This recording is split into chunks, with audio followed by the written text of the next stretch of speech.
subscribe to Consumer Reports.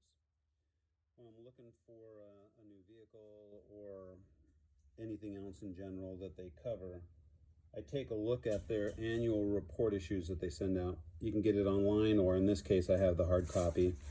But what I like about it is it will give me a breakdown like the Nissan Frontier here. It shows me the year up here. It shows me how it did for each one of these categories for each one of those years.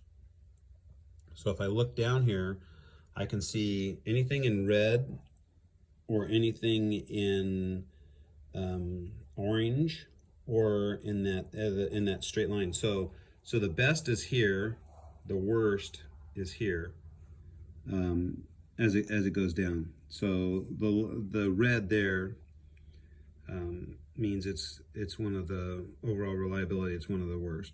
So if I take a look up here, it'll tell me in general what it thinks of this vehicle, but I can go by year. So if I'm looking at a 2013 Nissan Pathfinder, I can tell it's going to have some issues with the driving system.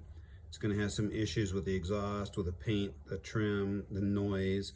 And if I can live with those things, that's great.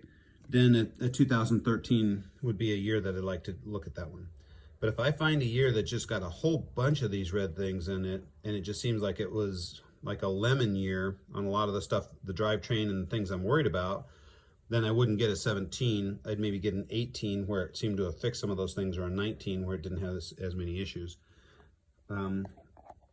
Then I'd also look for like the Ram 1500, the Ram 2500, see how many little red check boxes and down check boxes they have for a lot of the stuff. If there's a lot of problems, like by looking at this, I know major engine issues, I know I would definitely stay away from a 2014, a 2016, but then I could go to an 18, 19, 20, and they did a lot better in those years. So that's a better value for me to buy that than to get an 18 or to get a 14. Then if I go to something, I can then take a look at that and say, well, you know, they've got a lot of problems. What doesn't have a lot of problems? Oh, look at this Toyota Avalon. There's only one XX down red on that out of the whole grid. So that means it's a pretty good bet for me to buy Toyota Camry the same way, Toyota Highlander the same way. It's a pretty good bet for me to buy one of those. But if I want to, I can steer away from these 2 years for the years that they had issues with those and buy a younger year, an older one that didn't have any problems, that were excellent in that area. As long as I don't fall into like this year here, the 14, I would steer away from if it's got too many things that I can't deal with. But if I went over to a 15 or 16, it'd be a much better buy.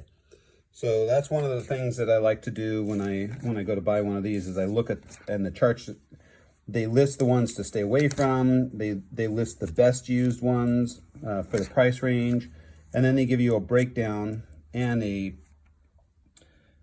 synopsis of each one of them. Like this Toyota Venza, it gives you a number, tells you how satisfied people were with it. And it gives you just a quick little breakdown on the different vehicles, and it rates them high to low. So this Nissan Pathfinder did a lot worse than that other one that we just looked at, and it just gives me a quick way to get some of that information. For the cost of the magazine, for the cost of the online subscription, you will definitely save every year that you buy it, at least enough to have covered the cost of it and made you a better consumer.